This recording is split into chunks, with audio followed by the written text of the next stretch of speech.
You're a child.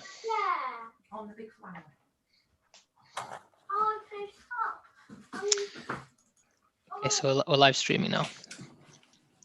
Right, thank you. I can hear a little girl, is it, in the background?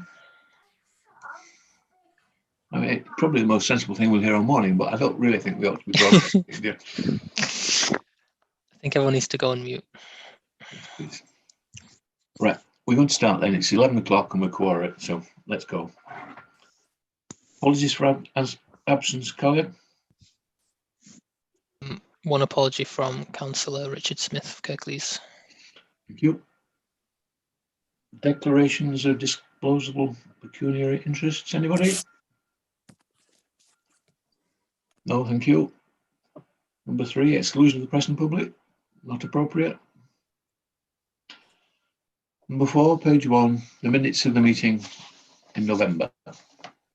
I'll go through them page by page. We'll do accuracy and matters arising at the same time. So, page 1. Anybody on page? Anything on page 2?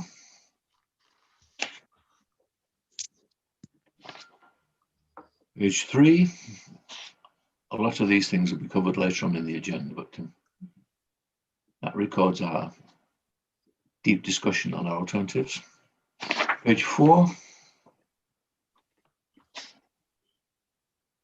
No. Page 5. Page 6. No, thank you. Right. I'm next on the agenda for Chair's update. I really need a couple of minutes, please, on what's happened since we made those recommendations in November.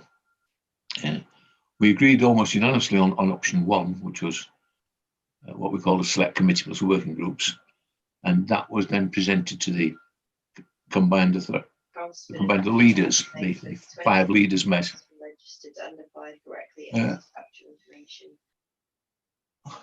Somebody else here with us? Unfortunately, due to COVID and various other things, the West Yorkshire leaders haven't actually formally discussed this at their weekly meeting, but it's been circulated via email and we've had some feedback. I think we've had nothing in writing as far as I know, but we understand that the consensus among leaders is that they favour option 2, which is multiple thematic scrutiny committees along the lines that's been developed in Manchester.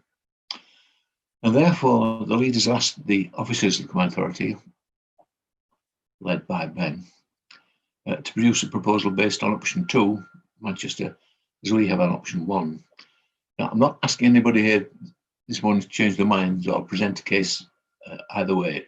We had our discussions, we came to our conclusion, and the leaders don't seem to agree entirely on that way, what we've said. We will present a paper to the March the 9th Combined Authority meeting, outlining the 2 options for them to vote on. Our preferred option, the leader's preference, and if a third option arises between now and then, that'll be on their agenda as well. I've asked James as Deputy Chair, Councillor Baker, Chair of the Review Group, and David, who's also Review Group and chairs a Wakefield Scrutiny Committee, to come along with me to Combined Authority to present that paper when it comes in on March the 9th. I'm also going to suggest that the working group that evolved the suggestion that we put forward meets again to consider these 2 options and make any further contribution that we want to make to the discussion and help draft this report to the Combined Authority. In the meantime, Carl Ed and I, and perhaps Councillor Baker and Councillor Jones, if they're free, will meet again with the Manchester officers who evolved this position and discuss their system and understand it in more detail than we do at present. The priority at all times must be to get the proper resources to make scrutiny work, almost regardless of the structure and regardless of the detail. If we don't have the proper resources, that's people and facilities and Welton Street, it's not going to work anyway. Finally, on this subject, I'd like to make the point that we spent too much time talking about scrutiny and the structure we're going to have and the alternatives, rather than actually scrutinising things that people are doing with public money in the Combined Authority. So the sooner we get this finished, the better. One way or another, it'll go to be complete by March the 9th, subject to anything that Chief Executive tells us in a few minutes about devolution. But we really must stop talking about our own structures and concerns and talk about what the public expects us to talk about. Two other PSs to that. We've had the idea that once all the candidates are selected by the main political parties, we invite them either in face-to-face, which is going to be difficult, or by letter, to come and present their views of what they think scrutiny should like under their leadership. And we also need to understand what the process is for appointing deputy mayors. Perhaps somebody can clarify that for us in due course, but I don't yet understand how deputy mayors get into office, are just appointed or chosen, or what the procedure is at all. That's the chair's update. Any questions, we were welcome, but I think the answer to most of them will be, I don't know. Any questions?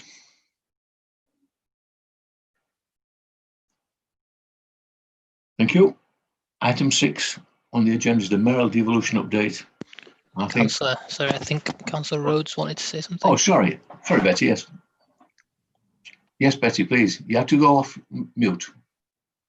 Betty, we want to hear your voice. Yeah, I've got it. Thank you very much, Chair.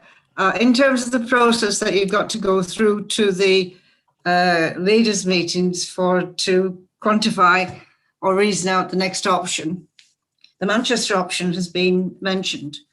Obviously, going and representing the Combined Authority Scrutiny Committee, I think it would be useful, Chair, if ahead of that process or as soon as possible, all the members of this Scrutiny Committee could have resent to them the Manchester option so we can actually have a view of it and maybe, if necessary, pass any comments to the team that's going to present to the leaders' meeting. I think that would be useful for you and David and your Vice Chair to know that you have the comments of the whole Combined Authority Scrutiny Committee and indeed any other processes that you may have to go through, because it could be a point of contention, I'll put it that way, that if you present the option, we've gone for option 1, theirs is option 2. If you go in without any comments in relation to option 2, it could be said that the whole committee hasn't had an opportunity to pass comment on it again. I just propose this as a way forward, Chair, to avoid a consideration that the Scrutiny Committee, our Scrutiny Committee, haven't revisited the Manchester option going forward with valid concerns, agreement or observations.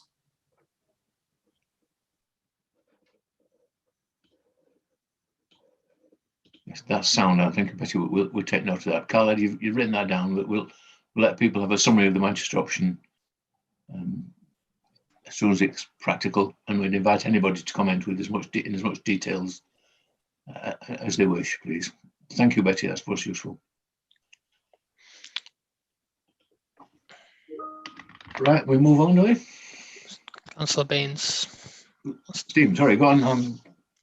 Yeah, I think that's a good idea of Betty's, but I just wondered, just to be on the safe side, if we could have the all 3 options, just in case they do consider option 3, which has not been totally ruled out, just so that we have them all, so that we can refresh our memories of them, because I don't keep copies of things.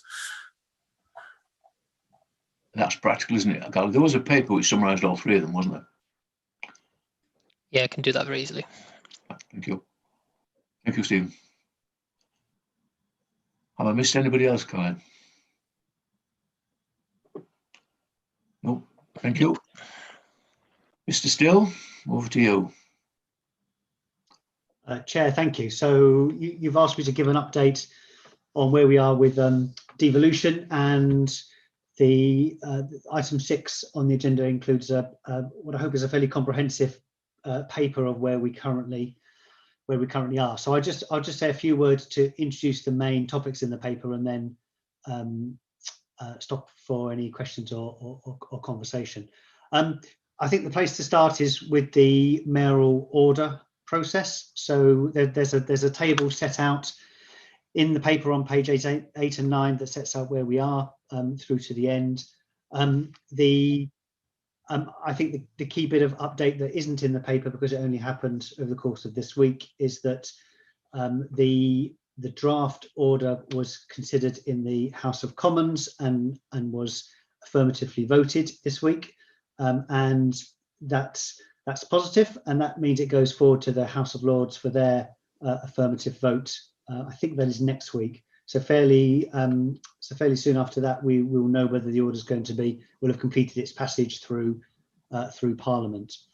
The other thing I'll say in relation to the order process is around the date of the election. You'll have probably been aware from your own authorities that there has been some public debate over whether the May elections are going to go ahead or not, with government over the course of last week coming out fairly clearly saying that the May election date is to remain, and that authorities should be working towards that. And we, with Leeds City Council as the accountable body for our election, are working towards that date in line with that. It won't stop, of course, speculation, and there is always the possibility that the election date does get deferred, but at the moment we are working towards that May the 6th date. The paper then goes on outlining the work that is underway to prepare the organisation for becoming a mayoral combined authority, and the work to progress the elements of the devolution deal, and that they are set out in the paper. I think I'll say, just by way of kind of overview comments, there's a lot of work underway within the organisation, particularly around the preparation for developing something called the Single Investment Fund, for which all MCA funding has to be channeled, and work on that will continue through the spring. We're also looking at the resourcing and structures of the organisation, and have some proposals and an update going to the combined authority in a fortnight's time. The other major piece of work is working with the Office of the Police and Crime Commissioner in terms of the elements of their functions that will come across to the combined authority, and those often national elements that the OPCC is involved with that will be transferred to West Yorkshire Police. And Angela can say a bit more about that if members have questions. The paper then sets out work that's progressing on the various deal elements as well. The one that is taking the greatest amount of resource within the organisation is the development of the Transforming Cities Fund. The funding that has come from government for that has got quite a tight set of deadlines, and so we are progressing with the partner local authorities the projects that are in that programme. So, Chair, I'll stop there. Happy to take questions on any element of this or other aspects relating to devolution.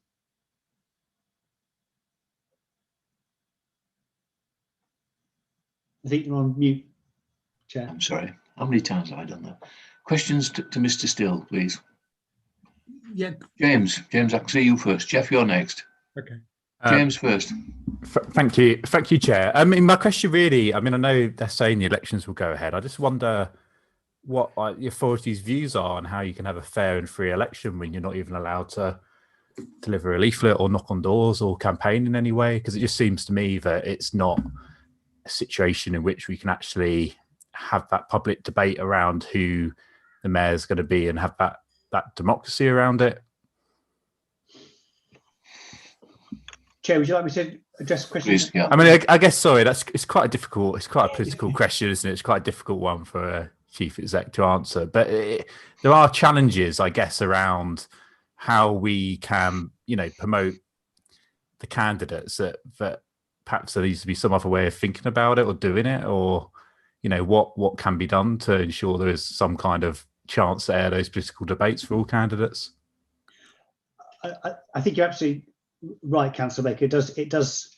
The current lockdown and restrictions do raise a number of a number of issues, and I know that the main political parties are in an active dialogue with central government about how they expect things to work. I mean, not just for the mayoral election, but for all the other elections that will be underway at the same time. You know, on top of which we have those elections that will be undertaken that were postponed from last year. So there is I know that is an active point that's underway at the moment. I guess all I can say is that we will need to conduct the kind of the workings and the preparation for the election within what's permissible by law, and that becomes that becomes the environment in which we have to work. But I think you're absolutely right. It is a live issue at the moment. Okay, James. No supplementaries. Jeff. Thanks, Chair. Again, on the theme of the impact of a possible delay on the elections, what will be the position of the transfer of police and crime commissioner functions? Presumably the order will say that they're going to transfer in May. What happens if the elections are postponed? What will the police and crime, the existing police and crime commissioner continue to maintain his role until there are elections, because we won't have a mayor if there's no elections, or what's the contingency in that situation? So Angela might come in with some details, but I think the headline answer to that question, Councillor Wennard, is that the government would need to enact some emergency legislation that would deal with all elections, and in effect would carry forward current arrangements. That would be the case for PCC elections as well, which would include our PCC election, which is now part of the mayoral election. And our expectation is that in that circumstance, yes, the current PCC would continue until such time as the election was held. You want to pursue that, Jeff? It's all very unsatisfactory, isn't it? Am I missing any hands, Clyde? Oh yes, David, top corner, yes. Yes, please, David. Councillor Jones. Thank you, thanks, Chair. I know I've said this before. I appreciate, obviously, there's a booklet that's going out to all the residents, and I know from our sort of research, sort of more locally in recent times, we did an exercise with sort of young people about their reading of the election material, and it was quite an eye-opening experience when pretty well everybody said they never looked at anything that came through the letterbox from politicians and so forth. Yes, it was a very humbling experience when you speak to all these young people about that. And whilst they did have a fairly good knowledge of the national figures, and the local, obviously, MPs, in terms of local government, it was very, very low profile in terms, in fact, basically they knew very little about what goes on locally. And given all the other pressures and the distractions that are going on at the moment, this is a very, very important election that we're obviously, hopefully heading to at some point. I'll leave that sort of the end date open for that. But is there any other plans other than the booklets going out whereby the whole idea is going to be promoted in a non-political way in the first instance? I know obviously each party will have its own platforms, but from a central point of view in terms of preparing the groundwork over the next few months for this election process to take place, because obviously there's a lot of money and people still sadly don't know much about it, particularly when we're out and about, we're being contacted, people really aren't aware of it. Thanks, Chair. Thank you. It's absolutely valid point and a good question. I think the short answer is yes. The local authorities and the command authority will be wishing to promote the election, and from our perspective, we are developing a communications plan to try and both explain the election and indicate that it's happening to as far across West Yorkshire as we possibly can. You're absolutely right that won't extend to individual candidates. That is for the political parties to do. But yes, we we absolutely understand the importance of the election and we'll be wanting to promote it to as many people as we can. Thank you. Can I just ask the supplementary at this stage? Who writes the booklet? So the booklet is it's a legislative requirement. It's fairly prescriptive in what it can and can't say in the sections that it needs to have. In short, a team within the combined authority will draft the document. It has to be its responsibility and accountability sits with Tom Reardon as the returning officer for the election, and candidates have the opportunity to prepare an address that sits in the booklet as well. Thank you. Any further questions on Mayoral combined authorities and devolution? Rachel. Thank you, Chair. Yes, everyone who has the right to vote has a right to a postal vote, I believe, but most people aren't aware of that. And for this election, that's going to be particularly important as a safer way to vote. Are there particular plans in place to raise awareness of that right to have a postal vote, so that we will still have turnout and people willing and able to vote? So that's a responsibility of the local authority returning officers and their functions in that regard. My understanding is that they are writing out to all those on the electoral register at the moment, indicating and presenting that offer of a postal vote. That's all right, Rachel. No supplementaries. Chair, I'm Stephen. Councillor Knight and Councillor Baines. Yeah. Stephen. Yep. Thank you, Chair, and thanks, Ben, for the report. Just picking up on one aspect of obviously there's a lot of work going on to prepare for the new arrangements, and obviously one of the key components is the MCA Ready Programme Board. I just wondered if you could clarify whether that's an entirely internal board or whether it includes elected members and partners. It'd be helpful to have some clarification on that, please. Sure. It's an internal board. It's because it is our officer level board to take forward all of the work streams, but we report it's through to the combined authority, and indeed all decisions that come out of that board are taken by the combined authority, other than those where there are delegations in place. It's not entirely internal to the combined authority officers, though. We have a representative from the local authorities Directors of Development Board who sits on, and we also have Unison, because of some of the representing the unions, because of some of the structural implications of preparing for the Mayoral combined authority. All right, Stephen. Any more questions on Mayoral combined authorities? Christine Knight.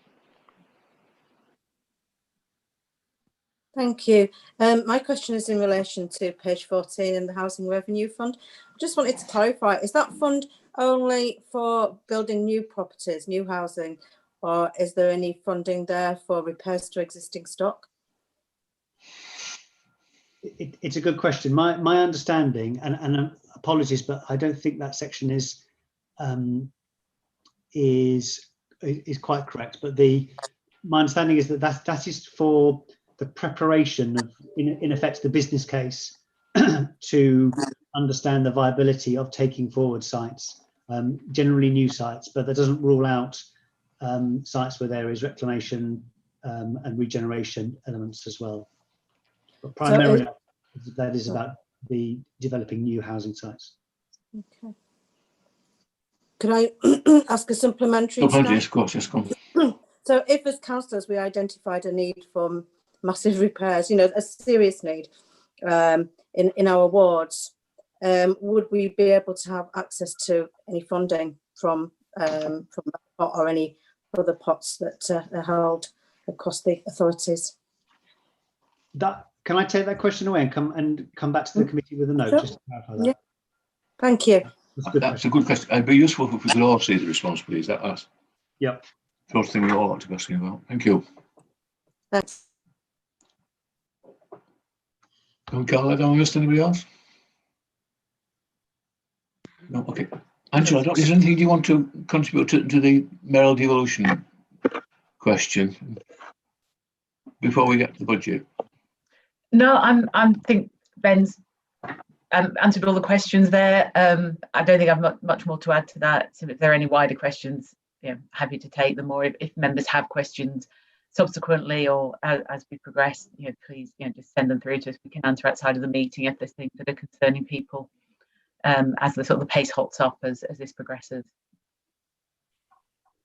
Thank you. Can I just ask a specific question? Will our scrutiny role include the adult education budget? Yes. Yes. Thank you. No more, thank you. Right, we'll move on to the next item, which is Angela on her own to talk about the budget for 21-2. It is, thank you. The report covers a couple of aspects of business planning and budget. So the first section is looking at progress on this year's corporate plan, which is something we brought to each of your meetings. So you can see in Appendix 1 the key performance indicators that we set for the year and our progress against them. They are mainly showing us green at the moment, so we are making some progress despite some of the challenges and delays potentially brought about by the current pandemic. The paper picks up corporate risk from paragraph 2.4 onwards, and again in the appendix is a summary of where we are with our risks. Clearly the big risks continue to be the same as they have done most of the way through the year, which is primarily around the pandemic, around funding, which flows from that, and the EU exit, and we're clearly working our way through the implications of that. And I think Brian will pick that up on the next item on the agenda. The revenue spend for the current year is, I think there was some, apology, I think there was some page missed out of the papers. I think it's been subsequently shared, but it was an update on the revenue position as at November. I'll pick that up along with the 2021 budget. So at 2.7 there, set out what we've been doing to try and get to a balanced budget for next year and also close off the challenges in the current year budget. Current year, we have previously reported a budget gap, which has varied in size throughout the year, depending on how the pandemic has affected our income streams and also on how government has responded to some of the funding gaps. We are very close to balancing current year, some final details being worked through, and we have a meeting of our budget working group this afternoon to conclude that and also to hopefully make some final decisions on next year's budget. So the 21-22 budget, as I set out paragraph 2.7 onwards, we have been doing our usual process for this, which includes business planning and budget. The two clearly should go side by side. Business planning has been based around continuing with our 4 existing overarching strategic priorities. So boosting productivity, 21st century transport, inclusive growth, and tackling the climate emergency. But sort of overlaid across those is also the response to the pandemic and the transition to the Mayoral Command Authority and the EU exit, as mentioned before. So we've included in here the first draft of the corporate plan on a page, which sets out at a high level the activities each of the directorates is anticipating delivering in the coming year. The budget then should mirror how we are going to use the funds we have available to meet those priorities and deliver those outcomes. We it's been a long process to try to get to this point, and our intention is to present a budget proposal to the 4th of February Combined Authority meeting. We have set up a member working group for Monday to look at that latest position. It has, for reasons I'm sure you'll understand from your own authorities, been quite difficult getting a balanced position for next year. There are a significant number of unknowns and risks, so it's trying to put together a budget that has sufficient resilience in it and that we can sign off and will enable us to deliver those key activities next year. The moving parts, we've touched on some of those before in the previous item. The order needs to be signed in order for the gain share to be released, in order to for the PCC transfer to happen. And so there are a number of consequential impacts. And I think it'd be fair to say that the budget, once we will draft a position that will set us off in the right direction for the year, we may well have to come back to it in year as the powers and functions change, particularly after May. So we'll be sending out this afternoon for the working group the latest draft of the budget paper and supporting papers that we intend to take through the combined authority. I think probably worth highlighting in that we're trying to continue to deliver the services we currently do. One of the biggest challenges in all of that is bus funding. And I think you'll be aware from previous meetings that we have been required to support the bus industry throughout the pandemic by continuing to make payments to them as though they were operating at pre-COVID levels. So we have had a level of influence over the services being run, and we have been working very closely with the bus operators to ensure there is a network running that can serve the key workers who still need to move around the region during the pandemic. We have also, however, had to continue paying out our concessionary fare funding, despite the fact there have not been as many concessionary pass holders able to travel in the period. Government has been putting in supplementary funding through the COVID bus services support grant, and that combination of funding from local authorities and transport authorities and combined authorities, plus the government funding, plus the operators, that collection of funding has kept the bus industry going. We are assuming going into next year that we will continue with that level of funding. What we are doing is working very closely with the government to understand how they extricate themselves from the additional funding arrangements, how the bus operators are able to bring services back up to something like more normal levels with more normal patronage at some point in the future, and how we use all that funding in play to get the best outputs and outcomes for the people travelling in the region. So we are going to be proposing a transport levy at the same level as last year in order to enable us to play our part in that.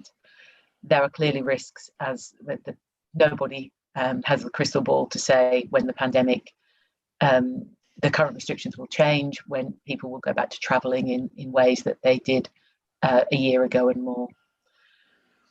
The budget will also allow for, and so we'll go through some more detail with the working group next week, some allowance for the new shape of the organisation, the new functions coming in. Worth noting that the policing side of things, the police and PCC and policing are setting their budget now in parallel, and that's separate entirely from our process, and that is quite proper. As and when the elections happen and the PCC transfers over, then that funding comes across at net nil effect on our budget. So we note that, but we don't have to do anything about it at this stage.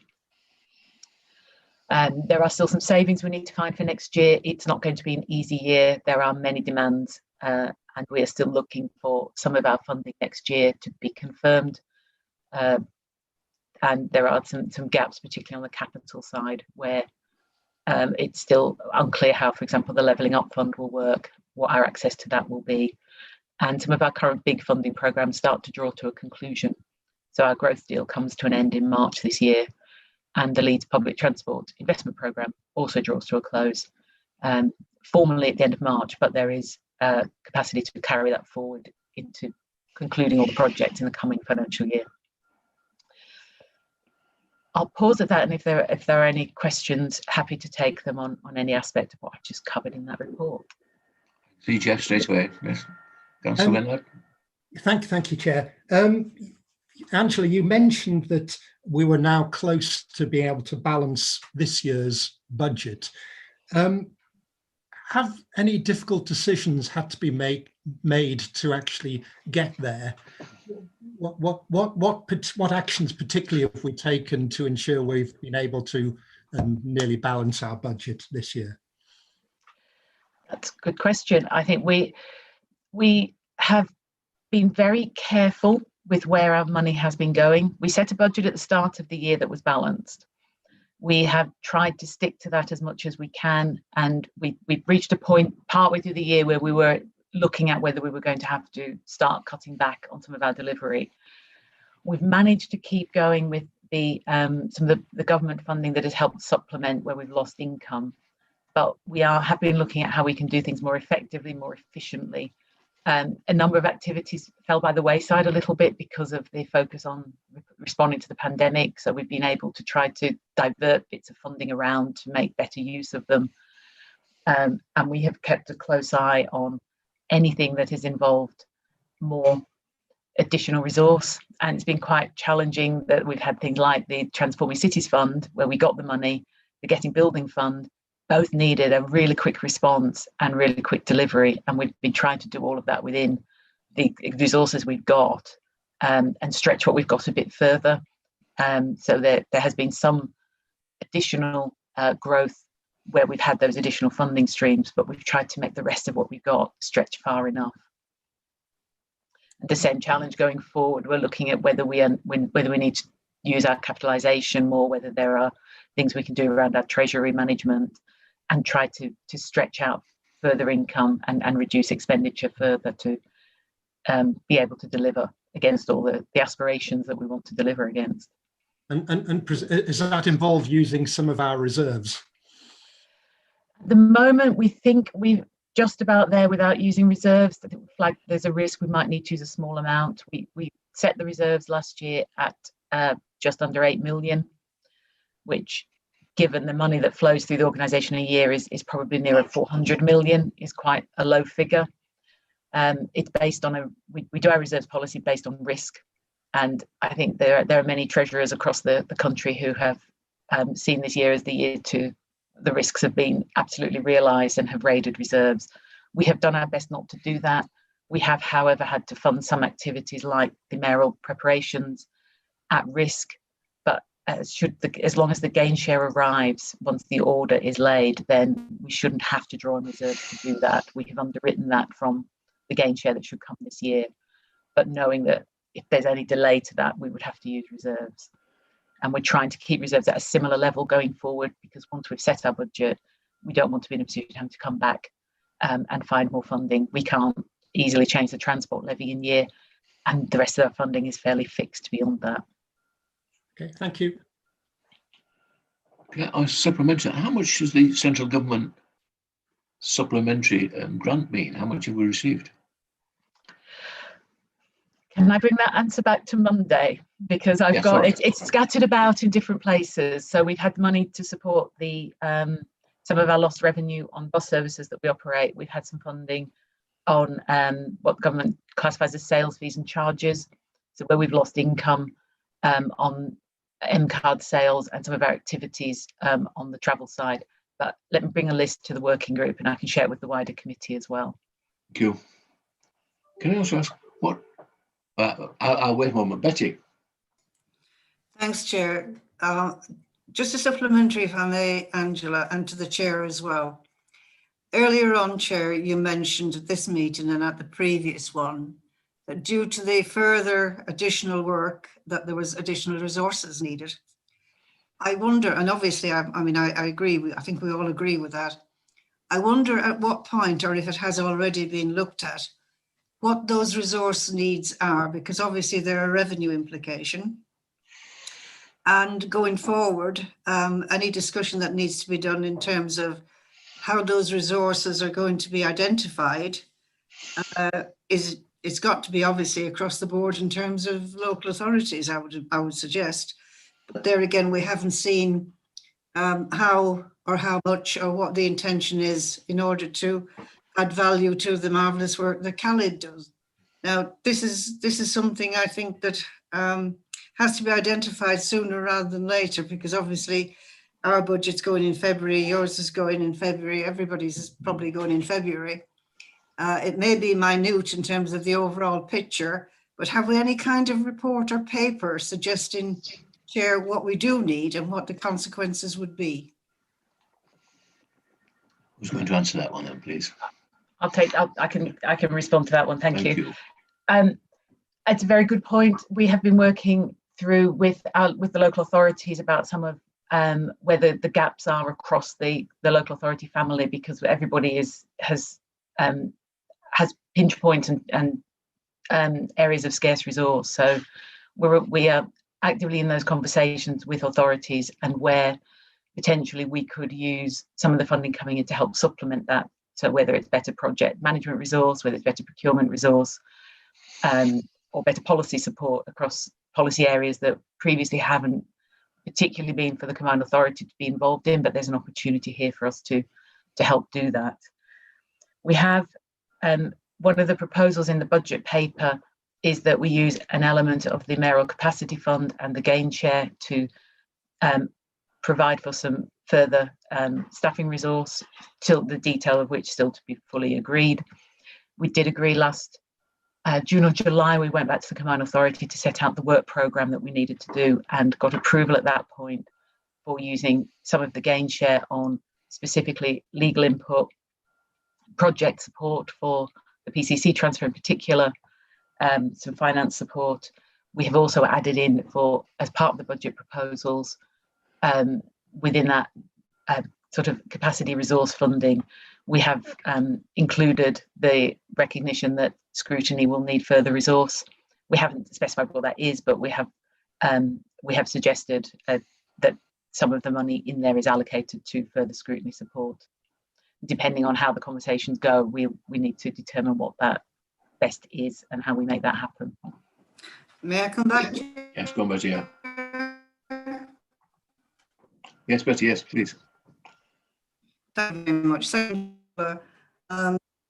if it's already been looked at across the board in terms of the whole change we're going to see within the Combined Authorities work situation, that sounds like that it looks like there's going to be a team of people across the CA, which would include the role of Scrutiny and the officers, etc.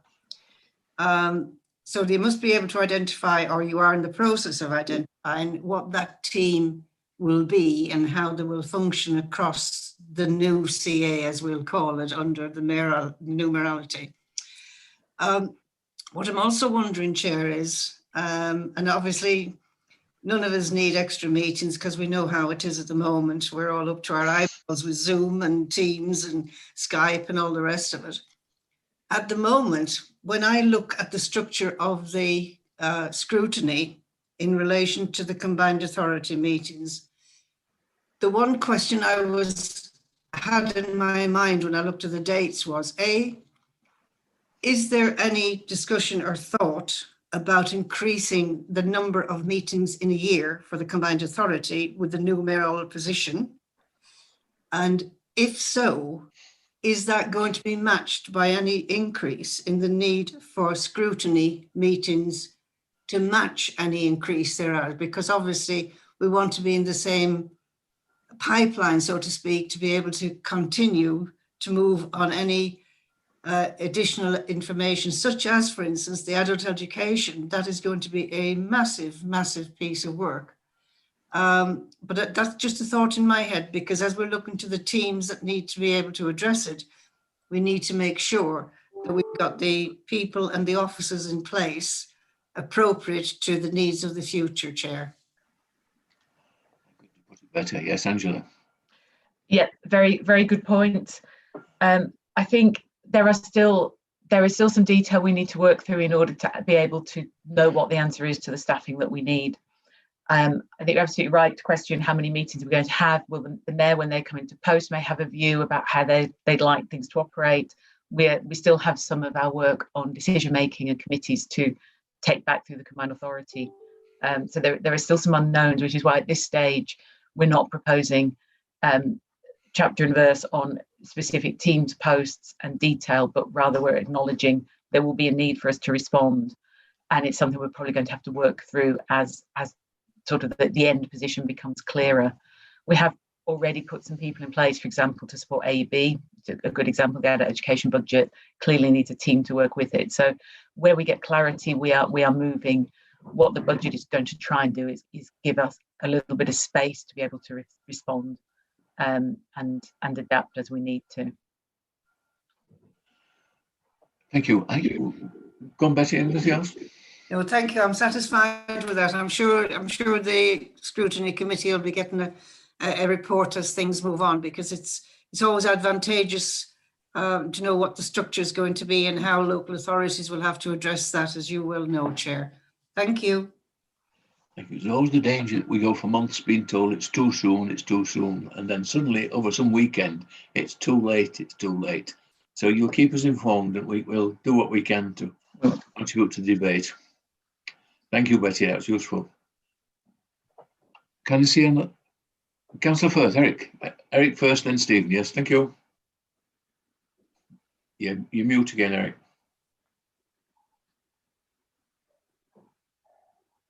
Eric, we can't hear you.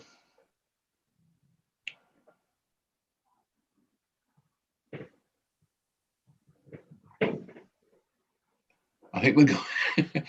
Councillor Firth, we can't hear you. If you can hear us, would you like to unmute yourself?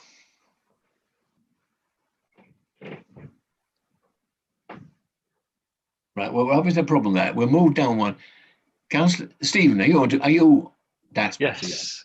Your turn. Thank you. We'll come back to Just a couple of questions on the corporate performance report on page 25. So there was a line around under enabling inclusive growth around bus network, and the the aspiration for the government to devolve the emergency bus funding to the combined authority, and I think a decision is expected later this month or early next. Just wondered if there was any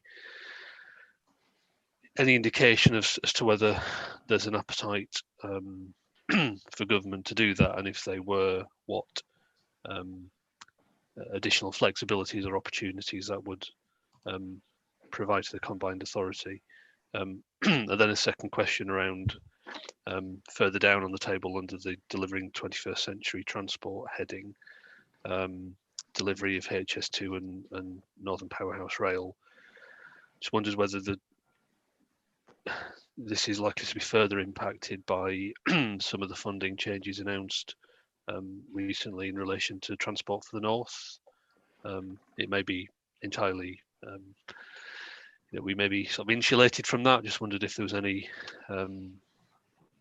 thought around whether there was a potential impact of that decision.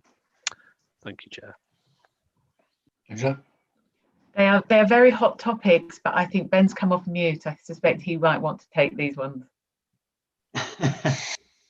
Well, if that's okay, Chair, I'll just say a few things in response to Councillor Fenton's questions. On emergency bus funding, the current arrangement doesn't channel funding through combined authorities or PTEs.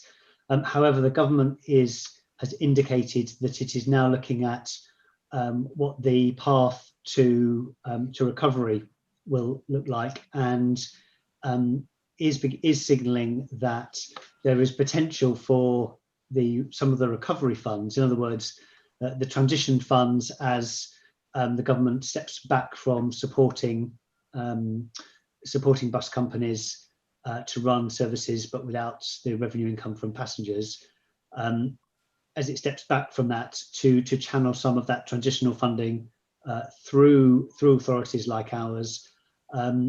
It's asking us to do that in the context of developing enhanced and voluntary partnerships to work closely with bus operators in so doing, and that's what we're looking at the moment. So the short answer on the bus side is no, it hasn't, but we are hopeful that there might be devolved funding that can be best deployed across West Yorkshire to come. On the Transport for the North budget, and does that have an impact on Northern Powerhouse Rail?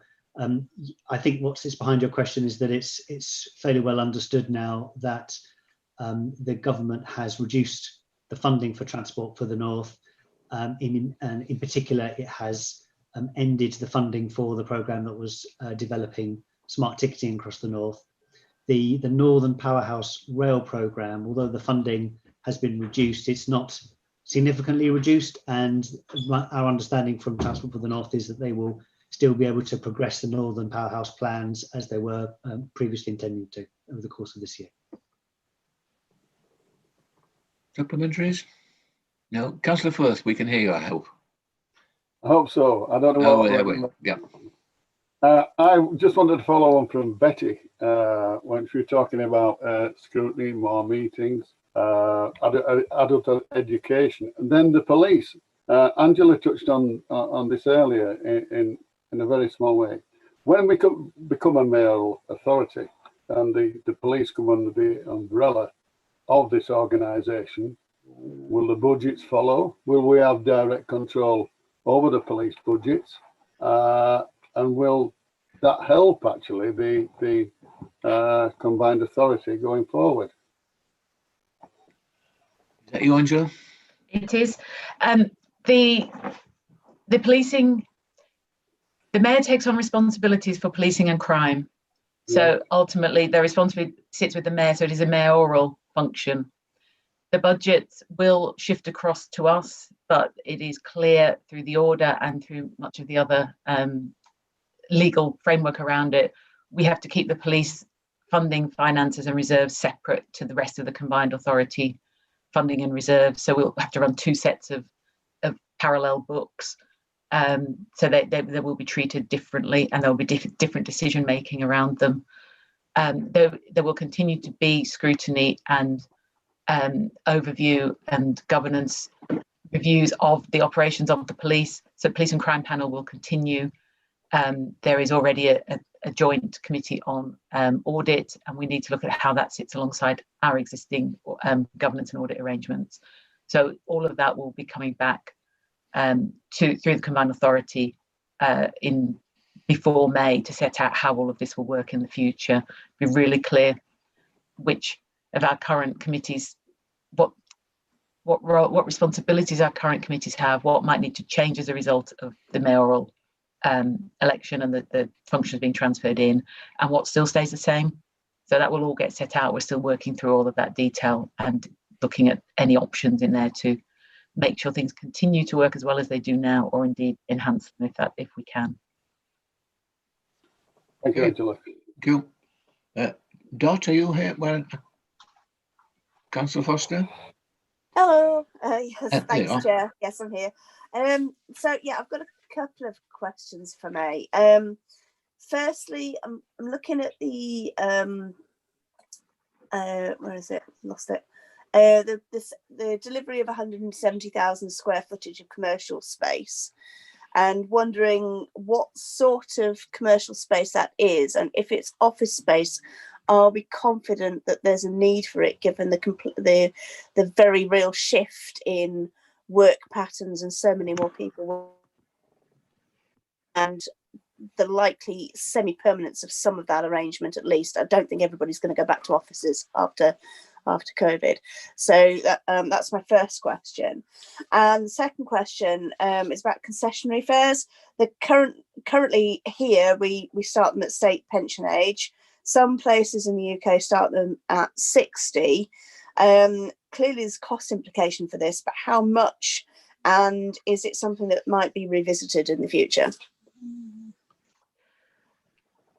Okay, I don't have the answer to your first question. Apologies. The commercial space tends to not just be office. It does tend to be more business focused. But if either Ben or Brian knows, they may be able to help me out on that one. If not, we'll find the answer and share it.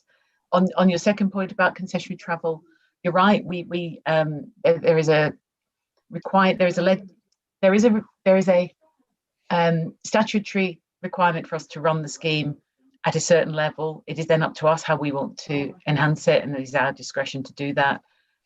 Funding is clearly a significant factor in that. It is multi-million pounds to start changing the entitlement, whether it be extending the hours, whether it be extending the age. It's certainly something that could be revisited, and that might come from combined authority, it could come from a mayor. It is something that may come forward as a request. It obviously would have to fight its way through all the other funding demands and needs.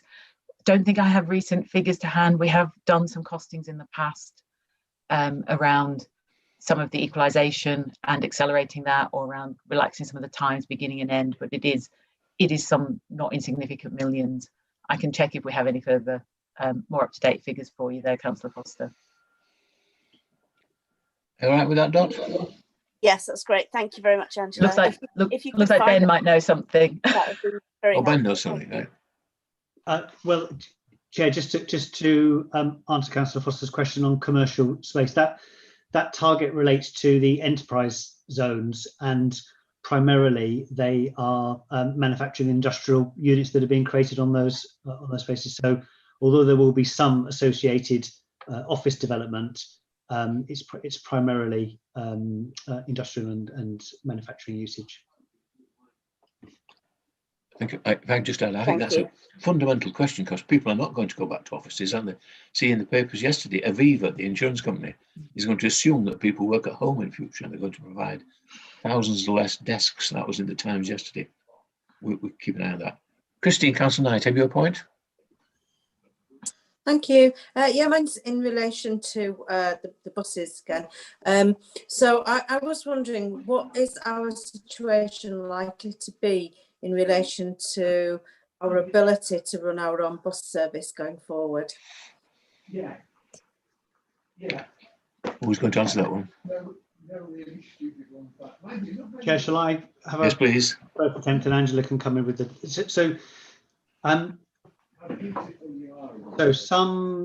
the current situation is that we have a voluntary partnership with the bus operators, and over the course of last year, some additional funding was provided to explore what the options around having a greater level of control and influence through the mechanism of franchising would look like.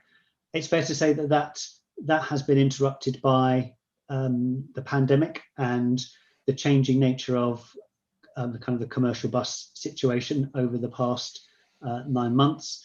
And as I kind of highlighted earlier, the path towards how bus companies take forward the return to the commercial environment post pandemic, or as the pandemic, or as the social distancing restrictions ease, perhaps more pertinently, is something that is kind of actively being considered at the moment.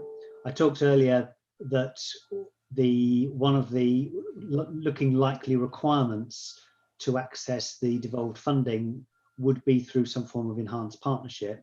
The government also indicated that considering franchising, which is the mechanism where in effect we would specify those bus services and take the revenue risk for them, is also in consideration there.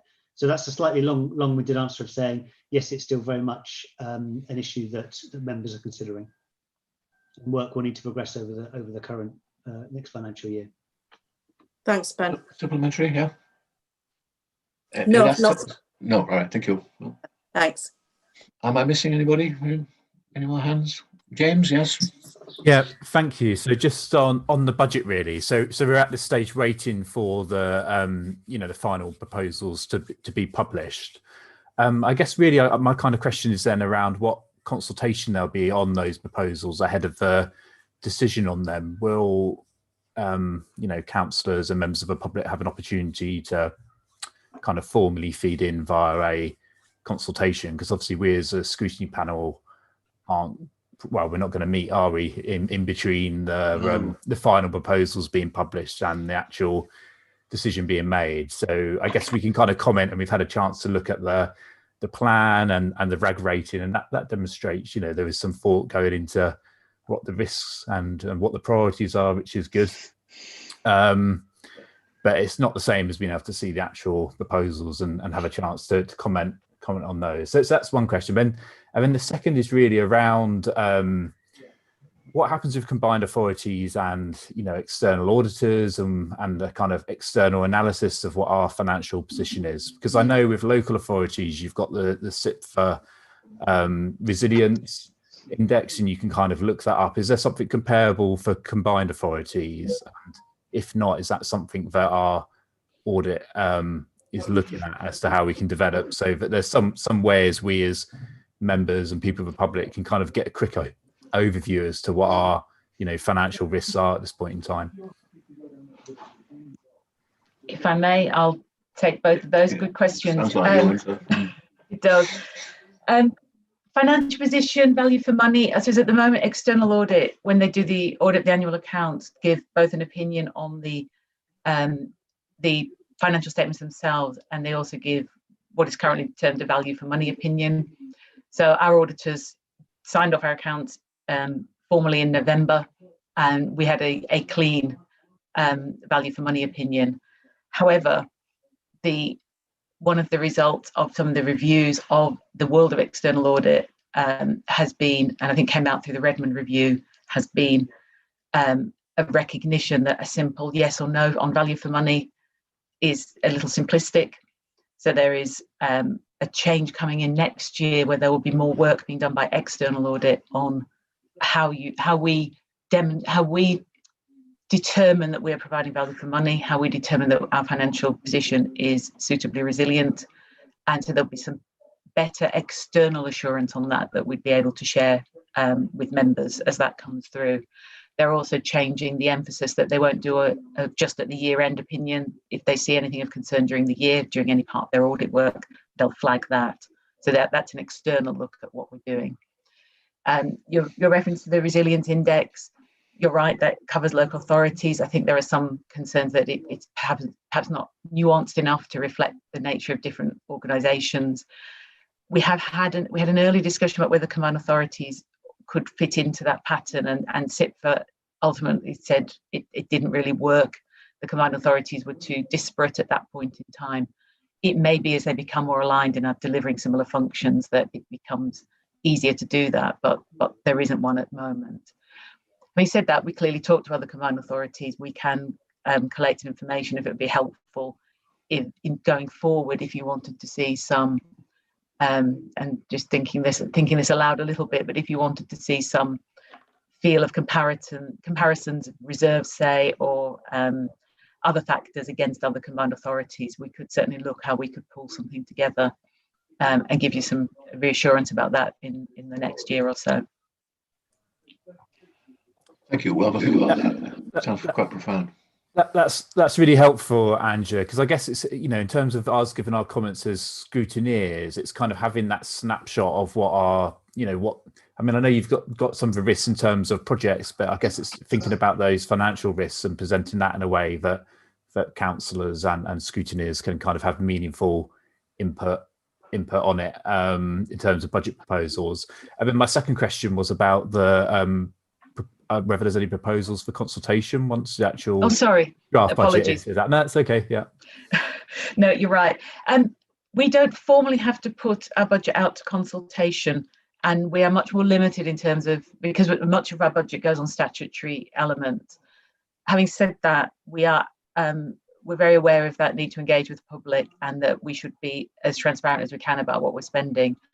So this will be the third year I think we have put information out, setting out broadly where our money is spent, the sorts of what that means for the region in terms of outcomes, and inviting any questions on any aspect of that. That engagement is live now on our Your Voice portal. So it gives some information about spend in current year, next year, very high level, but it is an opportunity if any members of the public want to ask any more detailed questions.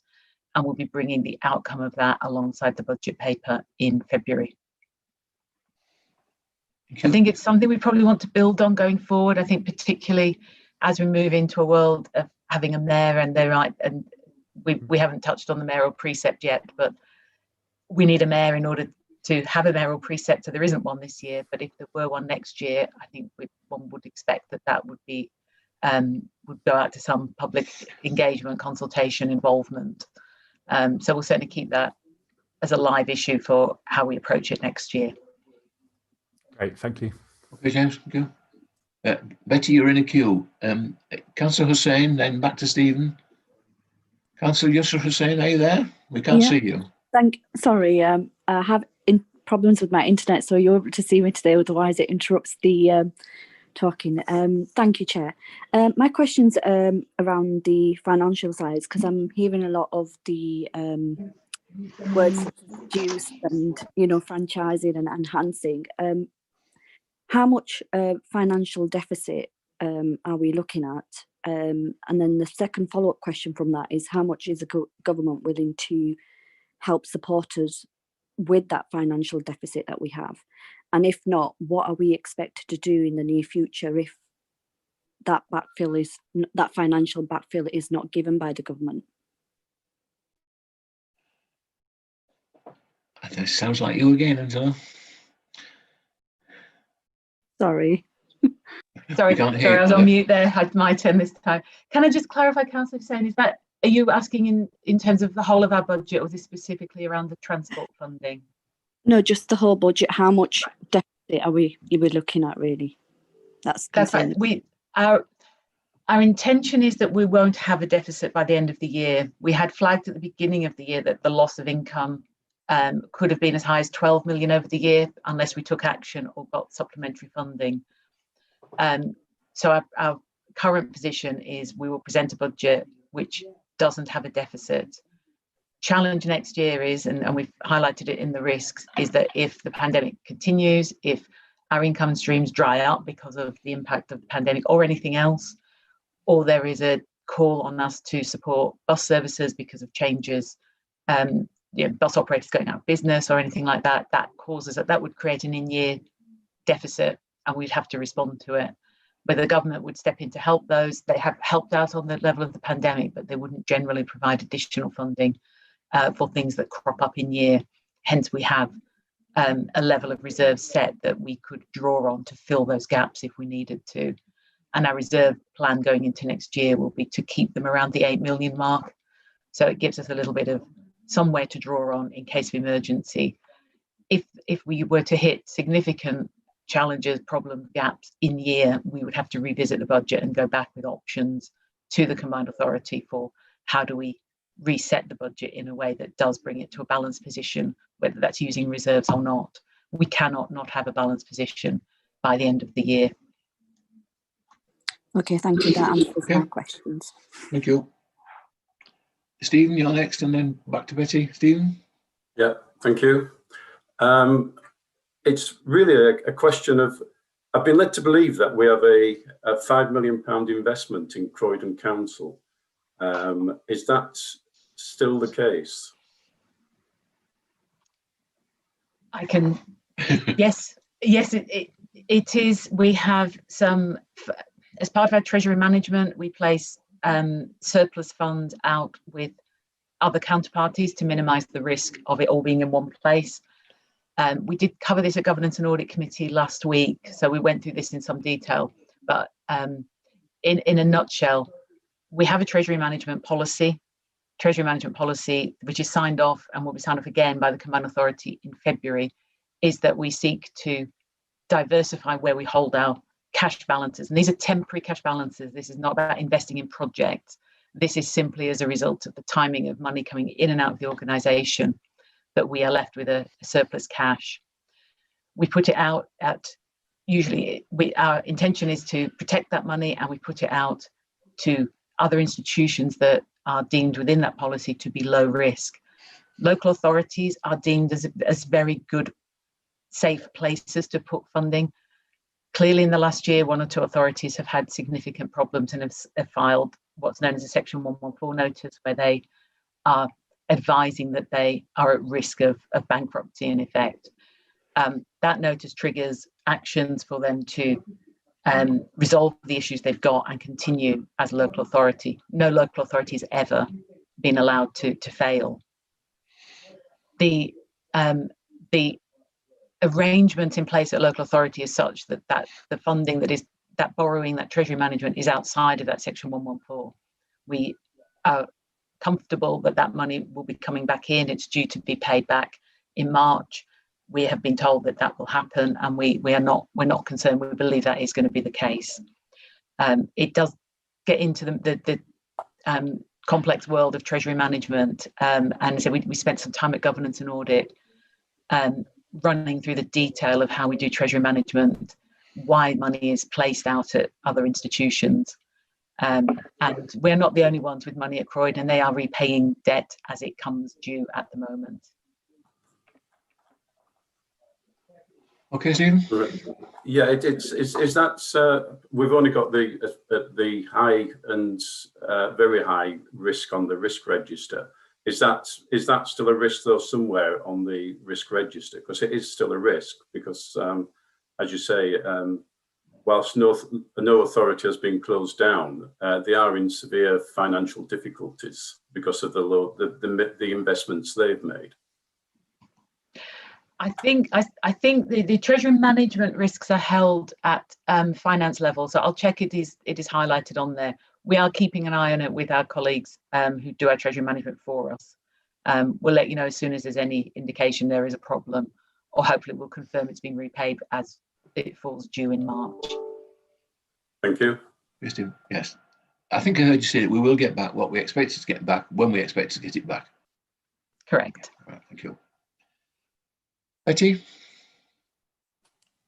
Thank you, Chair. I'm going to follow on from Eric in terms of the budgets and the situation with the Combined Authority taking on the police budget.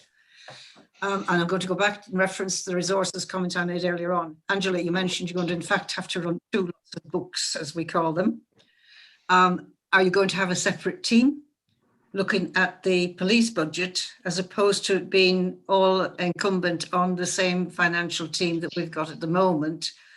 Because it might be very difficult in terms of a twin-hatted situation unless we have that separation that is easily scrutinised and accountable. It might be you, Angela. It is. No, that's fine. No, good question. At the moment, the finances for the PCC and the police are run obviously by the PCC and the police. What happens in May is those people continue in those posts. The people who are directly employed by the OPCC will come under a TUPE arrangement and will TUPE across to us. The people within the police who do a chunk of the finance work will continue within the police to do that finance work. So what should happen in May is simply a continuation. The same people currently employed by the police and the PCC's office will continue to do the finance work. So there shouldn't be an additional burden on the existing finance team and the Combined Authority. And as you said, it also gives an interesting separation of duties there.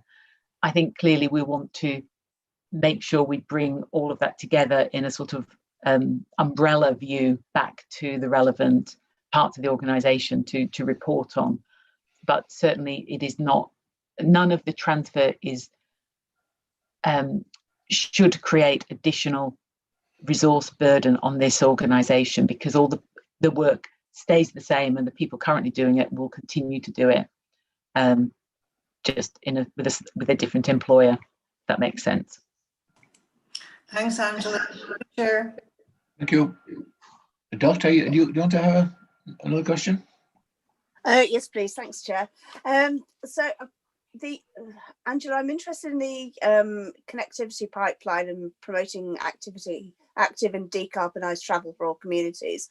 I realise that this is a work in progress, and there's work's only just really starting on it. Is this something that you could tell us a little bit more about and possibly bring to a later meeting if the chair agrees, for a bit further discussion? It sounds like quite an interesting project. I think I'm not close enough to all the details. You're right. It is something that we're in the process of doing more and more work on, and I suspect it's probably one worth feeding into your future programme of work. There's a lot of work happening around decarbonisation of our existing project and future projects. There's also work around the active travel modes. So I think if the committee wants to have a further consideration of any of those matters, it's probably helpful to bring it back. In the meantime, if you've got any specifics, Councillor Foster, happy to get somebody from the relevant team to provide you with more information. Thank you. Yes, we'll put that in the work programme. Grand, thank you. Thank you. Councillor Watson. Rosie, were you indicating, or did you? No, all right. Have I missed anybody? That you've got Councillor Jones. David in the corner, yes, they are. And I have to wait around a bit more. Sorry, Angela, can I come back to something you said earlier on, and then there'll be obviously form from it. You said, obviously, I understand that in terms of setting the budget, you are tied with a lot of statutory responsibilities that have to be covered as per obviously our structure. But I know that obviously setting the budget this year is significant minefield, because there's so many unknowns, and obviously everybody will have sympathy when they try to set a budget in local government. But in terms of looking at how things may sort of roll out in the next 6 to 9 months, in terms of the impact of Brexit and COVID, and then the potential impact on the jobs market, how much flexibility have you got in order to sort of move more money into, say, adult education, which obviously at 62 million may not be remotely enough, and also in terms, obviously, imagine in terms of looking at how we can build on skills agenda and maybe support people, support companies, support employment areas in order to enhance skills. So is there any flexibility in what we can do as an MCA in order to try and sort of react later on down the line when things start to sort of open out and we can see the implications of how our lives have been impacted on, particularly those obviously in employment areas who are badly hit, say for example hospitality. Thanks, Chair. Thank you. Yes, good. I know, good questions, but I think you're going to provide a neat segue into some of what Brian's going to cover in the next item. I think I'll make sure we make this clear in the way we present the budget numbers, but 100 million of our funding is the transport levy and can only go on transport, and is pretty much eaten up with concession repairs, tendered services, running the bus stations, bus shelters, etc. Beyond that, the funding for a combined authority is quite limited. It is what they can earn through the income stream. So we've got some funding from the enterprise zones. We get money from our units at bus stations, but that gets recycled back into transport largely. We apply for lots of bits of funding, and certainly in Brian's Economic Services Directorate, there's lots of teams funded by bits of money from the Careers Enterprise Partnership and from DWP and from various sources that we patch together in order to provide particularly the business and skills support. The becoming a combined authority brings in some new funding streams, some of which are ring-fenced. So the adult education budget comes in at a fixed amount, and it's a very good question. How wouldn't we locally want to see that spent differently, enhanced? What opportunities there to grow that? There are the housing, we've had housing monies, but again, they're limited to housing. The new money we have, the new opportunity, I suppose, is around the gain share money. And we are currently working through the process for that, because we've got 27 million a year revenue gain share and 9 million a year capital gain share. We need to determine the process for identifying the region's priorities, work through how we're going to identify responses to that, and therefore how we can use that gain share. I suspect it's pretty much already in people's heads oversubscribed many times over.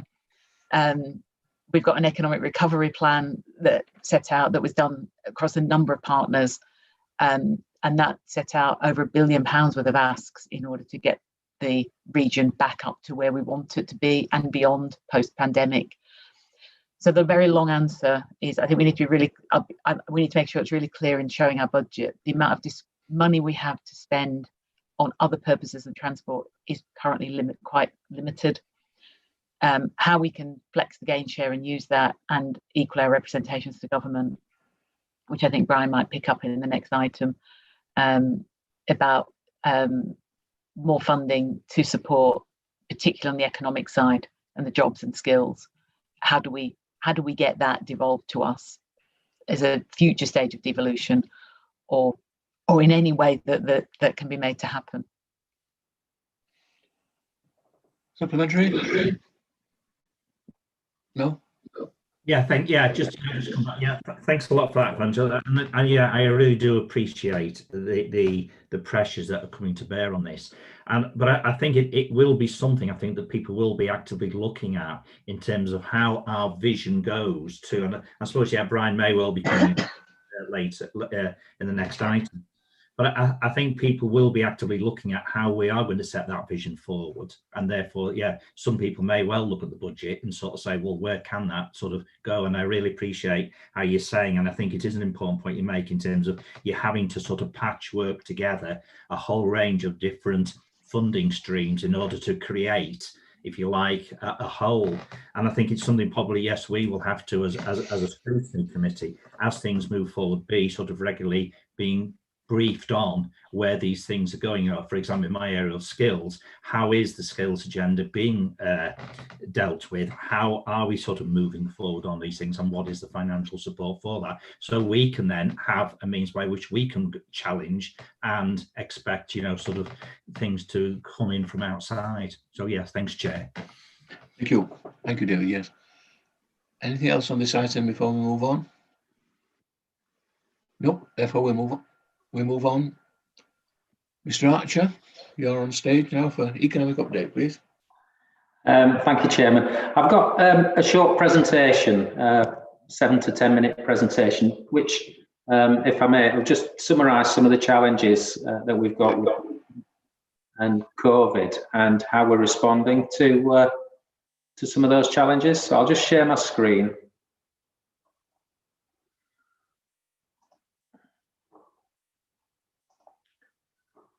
Can members see that? I can't. A lot of head shaking. No. Oh. No.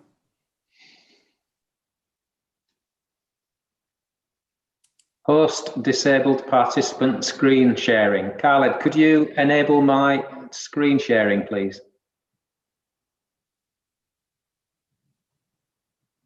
Now you're challenging my technical skills. Let's have a look. I think it might be. We may have to manage without the slides if the technology is not working, but I do need permission, Khaled. Yeah, it should be. Go to security, Khaled, and then it should allow you to do that. It's because I'm not the actual host, it's my colleague Dominic, but he says it should be okay now. Yep. Yeah. Thanks, Dom. You see it now? We can, Brian. Excellent. Okay. No. Right. I just want to set out some of the challenges with regards to Brexit and COVID and how we're responding at a local level. Obviously, some sectors are and the supply chains are in significant distress, particularly retail, hospitality, leisure and creative industries. Last week, the Federation of Small Businesses published their employer survey, and they found that some 5% of businesses were considering closure this year. It's around 250,000 businesses. There's also a lot of anxiety about the levels of debt that businesses are taking on at the moment, and concerns about the spring cliff edge, which is when a lot of the government schemes come to an end. In terms of the economic snapshot for West Yorkshire, we've seen the claimant count go up 87% since the start of the pandemic. A decrease in advertised vacancies, and we're also starting to see staff sickness and self-isolation affecting productivity. And we've got this Brexit COVID double whammy, which is having a significant impact on the economy. Just to put it in context, in terms of the national data, the inflation figures were out yesterday, up 0.6%. No surprise that the economy shrank 2.6% in November, and all this despite the £280 billion that the government's pumped into the economy. Nationally, there were 10 million workers on furlough, and in the Leeds City region at the peak, with something like 340,000 workers on the furlough scheme. We also saw the British Business Bank publish their data last week on the loans that have been dispersed under the coronavirus business interruption loan scheme and the bounce back loans. £4.25 billion going into businesses in Yorkshire and Humberside. Unfortunately, we can't get a West Yorkshire figure, but it gives you some idea of the scale of support that's going into the businesses across the region. The response from business has been to lobby hard, particularly CBI and the Chamber, for an extension to the VAT deferral, to remove this March cliff edge that businesses are really concerned about. In particular, things like rate relief and rates holidays for those sectors that are hardest hit by the pandemic. In terms of our response at a local level to address some of these challenges, obviously we're issuing COVID recovery grants, but we've also been helping businesses trade online through digital resilience vouchers to support them to move to the online channel. We've also supported them through a small business membership scheme, giving them access to subsidised membership for the Chamber and the Federation of Small Businesses, as well as supporting them through cyber security, which obviously as members will know it's been a significant risk for businesses throughout this pandemic. Other support that we're offering directly to businesses is a peer group learning programme where businesses can participate in a programme and get ongoing business support from their peers. In terms of the amount of funding that's gone out to businesses, I mean, the sheer volume of grants that have been dispersed is colossal. As of last Friday, 29.7 million LRSG grants were paid out to businesses in our region, and the additional restrictions grant, just over 2 million paid out. So a huge volume of work, processing all those applications. We've seen a lot of calls coming in through the business helpline and people working flat out to disperse that money. If you look at the figures since April 20, over £520 million has been dispersed to small businesses in our region. 54,000 firms have been supported. In addition to that, I mentioned the impact on the retail, hospitality and leisure sector. The Chancellor announced another 4.6 billion to support this sector with grants of up to £9,000. But again, we're waiting on the detail to come through with regards to the timing of that. There was also a gap in terms of self-employed people who were running limited companies. And again, there's a new scheme that's been launched, which is based on average profits over the previous 3 months, giving businesses a grant of up to £9,000 in total. In terms of we talked about furlough, and at the peak in West Yorkshire, 340,000 people on furlough.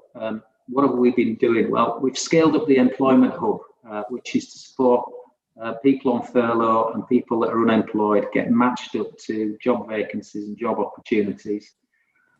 We scaled that up significantly. We're also offering, Councillor Jones referred to funding for training, a programme called Reboot, which is free online training for affected individuals. And we were successful in getting a proposal approved at the Combined Authority for 13.5 million investment in supporting that Reboot training programme and an expansion of the employment hub to support people that are being made redundant or currently out on furlough. Again, nationally, government have announced significant support particularly for young people who are disproportionately affected by the pandemic, 16 to 24-year-olds, the Kickstart programme, which is a work placement. Also, they've invested 150 million in providing additional work coaches for unemployed individuals through the job centres. A lot of the support is geared towards providing help in drafting a CV, looking at placements, work placements with guaranteed job interviews, where we're able to support that. Moving on to Brexit, the double whammy. I mean, at the moment we're analysing all 1,200 pages of the deal. It's really important we understand the implications for West Yorkshire and the impact on some of our key sectors.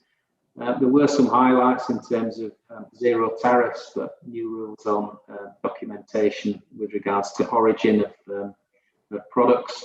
There was agreement on some of the technical barriers to trade, which is helpful for some of our sectors, particularly medical and chemical standards. The standards for financial services and the framework for financial services is still to be agreed by March 21. And there was some good news for transport and logistics, insofar as they don't need a European transport minister's permit to travel between the UK and Europe. Having said that, the typical volume of traffic going through Dover on a normal day would be 6,000 vehicles a day. It's currently 2,000 vehicles a day. And the reason for that is obviously the new paperwork, but there aren't enough customs staff because they're self-isolating or off sick. So, there's a good example of the kind of double whammy impacting on the transport and logistics sector. Good news in terms of continued access towards European programmes, but there was no agreement on things such as conformity assessments and quality assurance standards. And equally, there was no agreement on movement of data between borders. A lot of technical detail in there that we're still going through. As I said, we've done an impact assessment looking at the key sectors, particularly in our region, and looking at how we might respond to that. As far as businesses are concerned, we have set up an EU exit response service for the whole of Yorkshire and Humberside. We're leading that as the growth of cluster lead. And we've also got proactive engagement with direct outbound calls to affected businesses. We've also managed to secure another £250,000, not a lot of money, but every little helps, to support businesses with specialist consultancy, particularly on things like employment law, intellectual property rights, and some of the new regulations. And we've also got in place an agreement with the Chambers of Commerce in the region to help businesses with some of the trade documentation and remove some of those barriers. Finally, I think it's helpful just to update you on the work in progress we've got at the moment. Obviously, we'll need to refresh the economic recovery strategy in the light of what we know now and bring that back to the board for consideration and approval. We're also looking at developing an innovation and entrepreneurship proposition to stimulate the demand side. I mean, it's one thing to get these furloughed workers retrained and get the CVs up to date, but we need to create the vacancies for these people to find work. So we're developing a proposition to stimulate more business startups and support existing firms to grow in key sectors. Obviously, I've talked about the supply side and scaling up the skills support that we're offering. And we're also focusing on removing some of the barriers to disadvantaged communities and entrepreneurs. So it's consistent with the inclusive growth strategy. And obviously, we will need to monitor and adapt the service as we get to see the downstream impact of the pandemic and the new COVID arrangement and new Brexit arrangements. Happy to take questions. Thank you, Chair. Thank you. Can we go back to seeing all our photographs? Thank you. Questions, please. James, you're first. Yeah, thank you, Chair. In terms of practical stuff we can do, I guess around the Brexit situation, it's going to be that additional help and support that we can provide to people trying to export to do all the extra paperwork. Because unfortunately, so many of these businesses only found out, what the actual deal was going to be right at the last minute.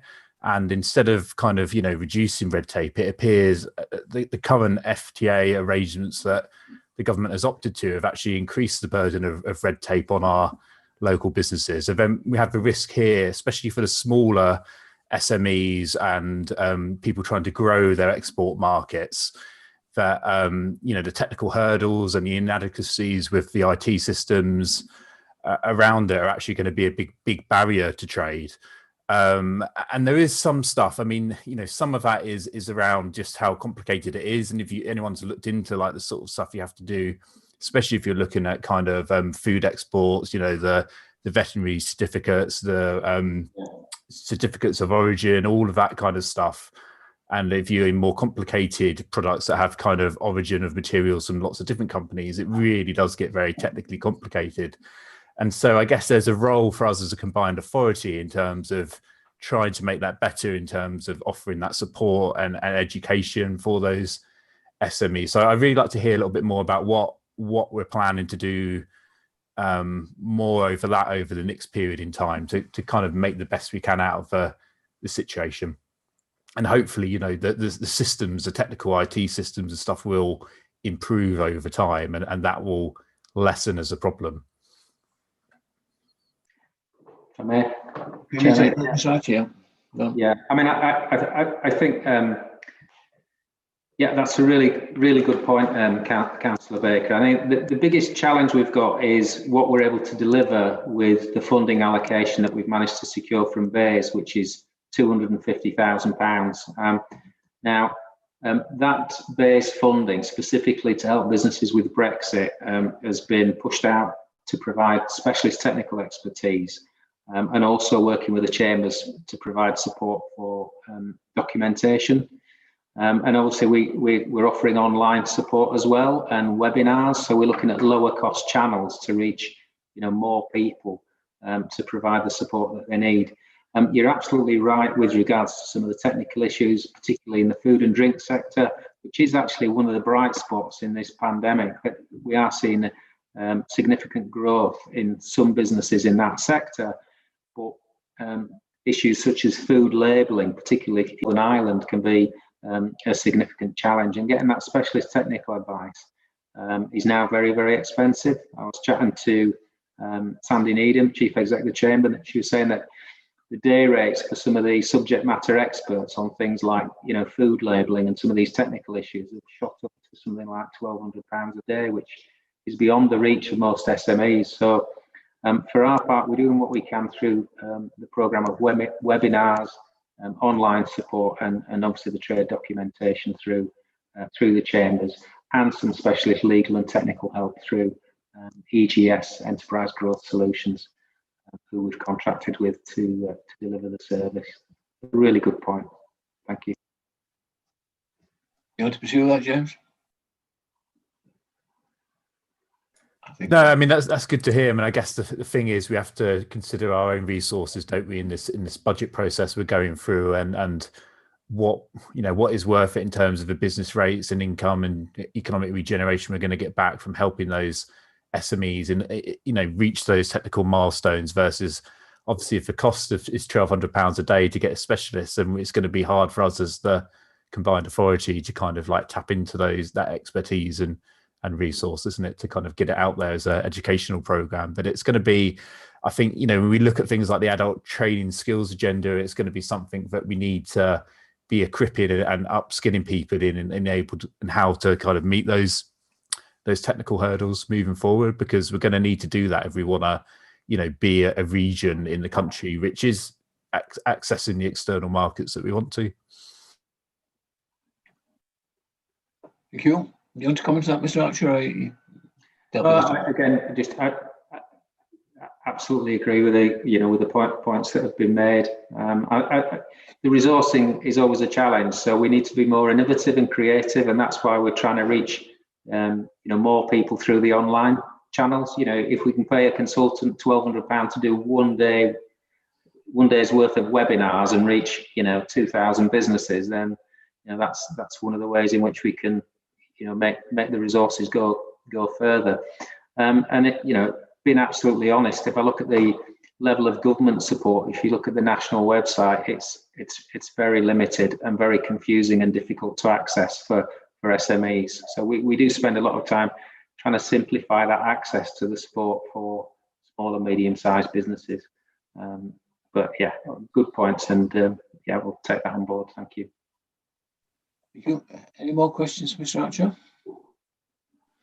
Stephen. Stephen? Thanks, Chair. It's on your slides. You mentioned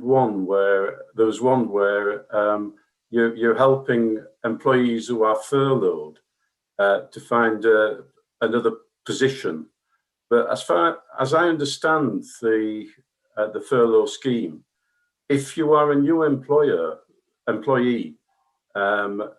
you may not be eligible to be furloughed by your new employer. And is that risk pointed out to them? First of all, am I correct in that assumption? And is that risk pointed out to these people, that they could be, by leaving a furlough where they get 80% of the job, they might get one where they're basically on state benefits?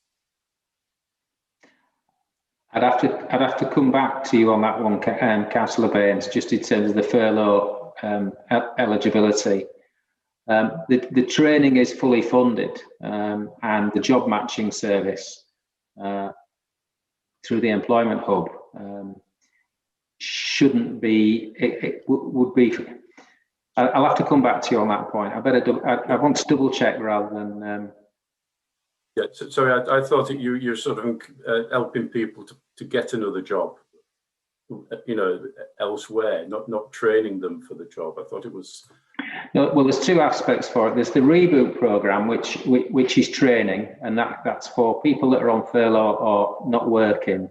And then there's the employment hub, which matches redundant workers to job opportunities and provides support in terms of advice and guidance, careers planning, help with CV writing, and such like. So it's like a brokerage service, working closely with Job Centre Plus, and also providing advice on what other support schemes are available.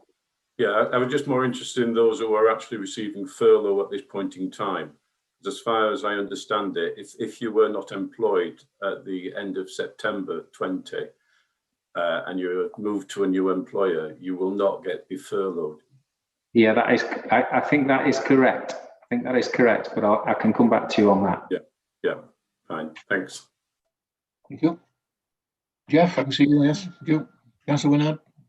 Thank you, Chair. I suppose another issue facing employers, particularly small employers, coming into this year is the increase in the national living wage. I think it's only about 2.2% from April, but I understand also the rules are going to be dropped. So it's you people from 23 onwards rather than 25 at the moment will receive this benefit.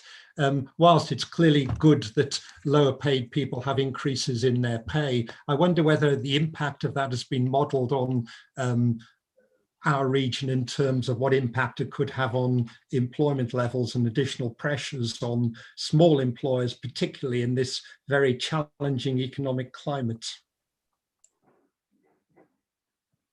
Mr. Archer. That's a really good question. Again, I'd like to come back to you just in terms of I mean, as part of the inclusive growth, when we support in SMEs, we look to get SMEs to sign up to, you know, to the living wage, and the impact, if you like, of that 2.2% in terms of the number of people employed. I'd have to come back to you to see whether any modelling has been done on that, if I'm honest. I don't know the answer. I think it would be of interest. Good challenge. Okay, thank you. I'm not seeing any more hands. David, yes, I see one more. Councillor Jones. Oh, you're having mic trouble again. Yeah, it's all right. Thanks, Chair. The figures that you gave, Brian, were very sobering in terms of the impact on all the different pressures that have come into our region. And they certainly, obviously, you highlighted obviously the one which I obviously came on to, which was the 13.5 million for the reboot scheme, and you referred to this as being work that would be done online. I think one of the experiences that we've had, and I'm sure many of my sort of councillor colleagues have had the same experience, has been the poverty of people being able to access the internet in terms of just the basic internet access, having the hardware to do these things. So is there within that sort of budget the means to maybe putting some of that support in, like with dongles and obviously equipment? Because I know we've certainly had that experience in our district, and when I've talked to schools and I've talked to teachers, it has been a worry. So therefore it sort of builds up. It's another avenue whereby the digital poverty is sort of hitting home on us as a region. You know, is there anything in the pipeline to be able to address that? Thanks, Chair. I mean, I can take that back in terms of addressing the digital divide, the so-called digital divide, because I do think that is, particularly for some of the disadvantaged communities, a barrier to learning, and that's got to be something that we can look at to to support individuals get access to learning. I mean, we have issued digital resilience vouchers to businesses to enable them to buy technology, but that doesn't really address the barrier to learning for disadvantaged groups. And I do think it's a really good point. And again, we'll have a look at that and revert back to see whether there's an opportunity to use some of that resource for those communities that perhaps can't afford broadband or don't have a laptop computer. Thank you. Khaled, we keep saying officers will come back to us. I trust you're making notes of this and we'll Yep. We'll coordinate. Three actions. Can I ask then, before we finish this, what work do we do on comparing our